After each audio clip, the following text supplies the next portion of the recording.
নমস্কার বন্ধুরা, Bengali recipe with প্রতিমা চ্যানেলে সবাইকে স্বাগত জানিয়ে শুরু করছি আজকের রেসিপি।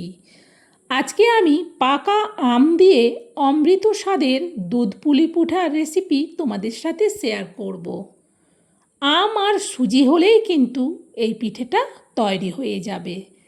এতটাই মজাদার হয় এই পিঠে, একটা দুটো খেয়ে কিন্তু মন ভরবে না। বাড়িতে যখন বানাবে একটু বেশি করেই বানাবে। আর এই পিঠেটা বানানোর জন্যে আমি দেখো 3 পিস আম নিয়েছি। আর 3 পিস আমকে গোটা অবস্থায় ধুয়ে এখন আমের খোসাটা ছাড়িয়ে নিচ্ছি। 3 পিস আমেরই খোসা আমার ছাড়ানো হয়ে গেছে। এখন ছুরির সাহায্যে ছোট ছোট করে কেটে আমের শাঁস অংশটা আঁটি থেকে আলাদা করে নেব।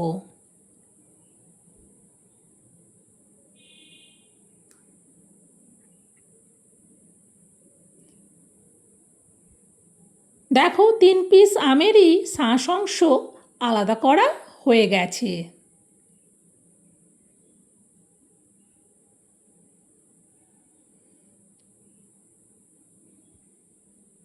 এখন আমি এই শাঁস অংশগুলোকে মিক্সার জারের মধ্যে ভরে নেব। এরপর মিক্সার জারের মুখটা বন্ধ করে সুন্দর একটা পেস্ট তৈরি করে নেব। দেখো সুন্দরভাবে আমের শাঁস অংশটা পেস্ট হয়ে গেছে। এবার আমি গ্যাস জেলে কড়া বসিয়ে দিয়ে কড়াতে দিয়ে দিচ্ছি পুরো আমের শাঁস অংশটা। তারপর মিক্সার জারটা ধুয়ে অল্প একটু জলও দিয়ে দিলাম। এবার এটা ভালো করে নাড়াতে থাকবো খুন্তি দিয়ে যতক্ষণ না এটা ফুটে উঠছে।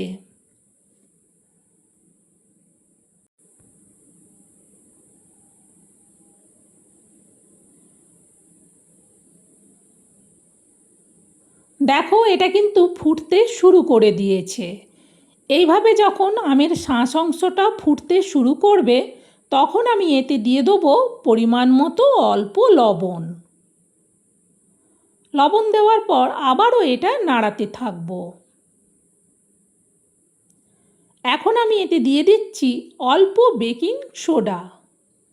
বেকিং সোডাটা দেওয়ার পর আবারও আমের শাঁস অংশটাকে নাড়াতে থাকবো। এটা কিন্তু খুব ভালো করে ফুটে গেছে। আমি এখন এতে দিয়ে দিচ্ছি 150 গ্রাম সুজি। সুজি দেওয়ার পর এটা কিন্তু ভালো করে খুন্তি দিয়ে নাড়াতেই থাকবো যাতে এতে ছোট ছোট সুজির ডালু না হয়ে যায়।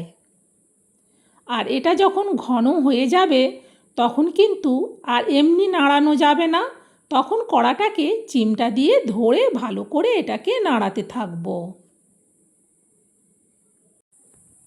এখন ভালো করে কিন্তু সুজিটাকে নাড়াতে থাকবো। গ্যাসটাকে এখন মিডিয়ামে রেখেছি। মিডিয়ামে রেখে প্রায় 2 মিনিটের মতো আমি সুজিটাকে ভালো করে নাড়ালাম। দেখো সুজিটা আগের থেকে অনেকটাই শুকনো শুকনো ভাব হয়ে গেছে। এখন গ্যাসটাকে অফ করে দিলাম। গ্যাসটাকে অফ করে দিয়ে আরও 1 মিনিটের মতো আমি সুজিটাকে ভালো করে নাড়িয়ে নিলাম। এখন এটা গ্যাস থেকে নামিয়ে নিচ্ছি। খুন্তি দিয়ে এটাকে আরও একটুক্ষণ নাড়াতে থাকবো, তাহলে তাড়াতাড়ি হাত দেওয়ার মতো হয়ে যাবে। এখন মোটামুটি হাত দেওয়া যাচ্ছে, তাই খুন্তিটা সরিয়ে নিচ্ছি। দিয়ে দিচ্ছি 1 চামচ চালের গুঁড়ো, কারণ সুজিটাতে হাত দিয়ে দেখলাম হাতে জড়াচ্ছে, সেই জন্যে 1 চামচ চালের গুঁড়ো দিলাম। এবার চালের গুঁড়ো দিয়ে ভালো করে সুন্দরভাবে এটাকে একটা ডো তৈরি করে নিলাম। দেখো ডোটা বেশ নরম হয়েছে কিন্তু হাতে জড়াচ্ছে না। এবার এটাকে ছোট ছোট করে লিচি করে নেব একটা একটা করে। আর এই লিচিগুলো কেটে এবার কিন্তু হাত দিয়ে সুন্দর গোল তৈরি করে নেব। তারপর দুটো আঙুলের সাহায্যে ছোট্ট একটা বাটির মতো তৈরি করে নেব। আর আমি হাতের কাছে একটু চালের শুকনো গুঁড়ো রেখেছি, যদি হাতে জড়ায় তাহলে একটু করে গুঁড়ো আঙুলে নেব। আর এতে দেওয়ার জন্যে নারকেলের পুর আগের থেকেই বানিয়ে রেখেছিলাম। নারকেলের পুর এখন দিয়ে দিচ্ছি পরিমাণ মতো। দেওয়ার পর দেখো কিভাবে আমি পিঠের মুখটা বন্ধ করছি। আজকের ডিজাইনটা একটু অন্যরকমভাবে বানাবো, সবসময় একই রকম ডিজাইন না বানিয়ে এই ডিজাইনটাও ভীষণ সহজ, কিন্তু দেখতে একটু অন্যরকম হয়। ভালো করে দুটো আঙুল দিয়ে মুখটা বন্ধ করার পর দেখো ছোট্ট একটা ত্রিভুজের মতো বানিয়ে নিলাম। এই রকম পুলি পিঠে কে কে বানিয়েছো অবশ্যই সেটা কমেন্টে জানিও। দেখো কতটা সুন্দর দেখতে লাগছে।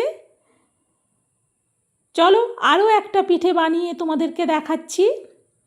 একটা খুলি তৈরি করে নেওয়ার পর আবারও পরিমাণ মতো নারকেলের পুর দিয়ে দিচ্ছি। নারকেলের পুর দেওয়ার পর ভালো করে এবার মুখটা বন্ধ করে নেব। আর মুখটা যখন বন্ধ করব একটা সাইড চেপে চেপে ভেতর থেকে কিন্তু পুরো হাওয়াটা বের করে দিতে হবে। হাওয়াটা বের করে দিলে একটা পিঠেও কিন্তু আর কখনোই ফাটবে না। তারপর দেখো সুন্দরভাবে একটা আঙুল দিয়ে একটা সাইড চেপে দিলাম, আর একটা আঙুল দিয়ে আরেকটা সাইড চেপে দিলাম। সুন্দর একটা ত্রিভুজাকৃতি পুলি পিঠা হয়ে গেল।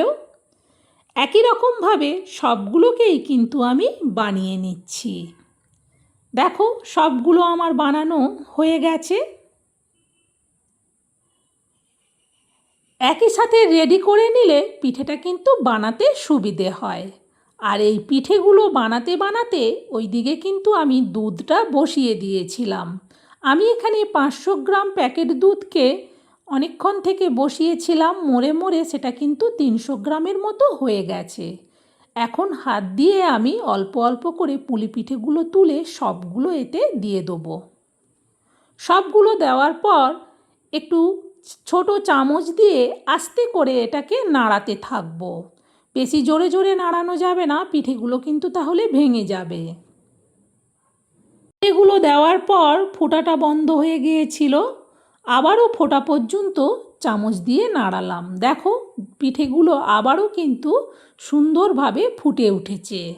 এখন এতে দিয়ে দেবো 100 গ্রামের মতো গুড় বাতাসা। 100 গ্রাম গুড় বাতাসা দিলেই কিন্তু হয়ে যাবে, তবে যে যেমন মিষ্টি পছন্দ করো সে সেইভাবে দিও। গুড়ের বাতাসাটা দিলে কিন্তু কালারটা বেশ সুন্দর হয়। পিঠেগুলোকে কিন্তু ভালো করে প্রায় আমি মিনিট 5 ফুটিয়ে নেওয়ার পর দিয়ে দিচ্ছি 2 চামচ গুঁড়ো দুধ। পিঠেগুলো কিন্তু আমার হয়ে গেছে। শুধু গুঁড়ো দুধটাকে ভালো করে মিশিয়ে নিলাম। মিশিয়ে নিয়ে আরও 1 মিনিটের মতো আমি পিঠেগুলোকে ফুটিয়ে নিলাম। সুন্দরভাবে যখন পিঠেগুলো সেদ্ধ হয়ে যাবে তখন গ্যাসটা অফ করে ঢেকে দিলাম।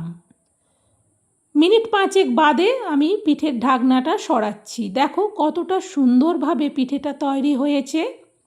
এখন এই পিঠেগুলোকে একটা বড় স্টিলের প্লেটের মধ্যে আমি তুলে নিচ্ছি।